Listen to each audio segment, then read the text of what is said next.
Bismillahirrahmanirrahim. Assalamualaikum warahmatullahi wabarakatuh. Perkenalkan, nama saya Cindy dari kelas A Ilmu Peternakan dengan NIM 60700122025. Nah, di sini saya akan membawakan sebuah materi yang berjudul perilaku produsen. Nah, perilaku produsen terbagi menjadi dua, yaitu perilaku produsen secara umum dan perilaku produsen tentang tujuan produksi. Nah, perilaku produsen secara umum mengharuskan kita untuk menjawab 3W1H. Yang pertama yaitu what. Nah, di sini barang apa yang akan diproduksi? Jawabannya adalah barang yang dibutuhkan oleh konsumen dan input sumber dayanya tersedia. Yang kedua yaitu whom, untuk siapa barang itu diproduksi. Kita memproduksi barang, tentu saja kita akan mencari segmen pasarnya. Yang ketiga yaitu who, siapa yang terlibat dalam produksi tersebut. Jadi yang terlibat dalam produksi adalah manajer dan teknisi yang seperti apa. Nah, yang terlibat dalam produksi adalah sudah pasti yang dibutuhkan dalam bidangnya dan sudah berpengalaman. Bagaimana cara memproduksinya agar efisien dan produktif? Caranya yaitu memahami cara produksi, yang kedua adalah memahami efisien dan produktif. Sedangkan perilaku produsen tentang tujuan produksi yaitu menghasilkan barang dan jasa. Yang kedua yaitu meningkatkan nilai guna. Yang ketiga yaitu memperoleh laba. Yang keempat menjaga kesinambungan perusahaan. Yang kelima yaitu membuka lapangan kerja serta meningkatkan kemakmuran masyarakat.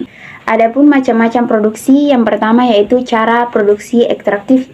Yang dimaksud di sini adalah bagaimana cara kita memproduksi barang dan jasa agar menambah dan menutupi kekurangan yang ada di masyarakat. Yang kedua yaitu cara produksi eksploratif, yaitu produksi yang mencari kekurangan yang ada di masyarakat dan sekitarnya. Yang ketiga yaitu cara produksi eksploitatif, adalah produksi yang semena-mena, artinya menguntungkan satu pihak dan merugikan yang lainnya tanpa memikirkan akibat ke depannya.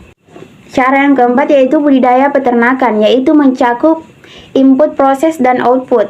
Output adalah bahan baku yang harus dimiliki oleh peternak seperti lahan, pupuk, bibit, ternak, dan tenaga kerja serta modal. Sedangkan proses adalah tahap-tahap yang harus dilakukan atau dilalui agar mencapai output yang memuaskan atau utility, seperti beras, daging, pangan, buah dan sayur, susu, serta telur. Dalam proses produksi, kita juga membutuhkan proses yang menghasilkan atau meningkatkan daya guna atau utility-nya dan menggunakan input tertentu seperti jumlah dan jenisnya.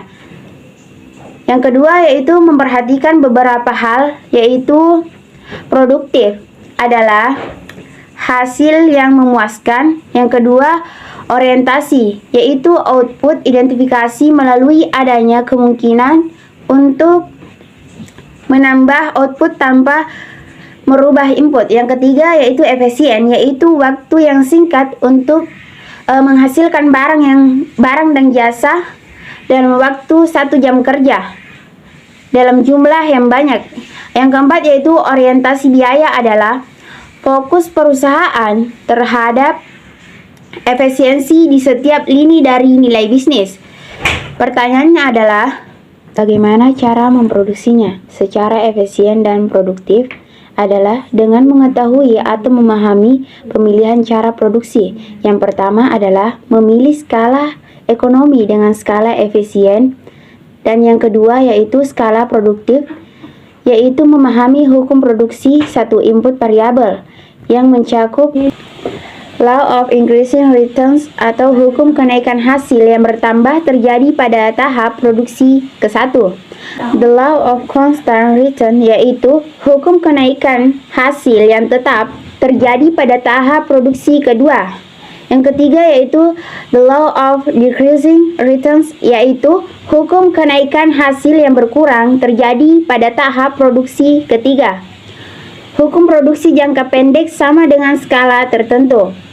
Hukum produksi dengan dua input variabel yang membahas isoquant dan isocost untuk menentukan efisien dan produksi. Mungkin itu saja yang sempat saya paparkan dalam video kali ini. Lebih dan kurangnya mohon dimaafkan. Billahi taufiq wal hidayah. Assalamualaikum warahmatullahi wabarakatuh.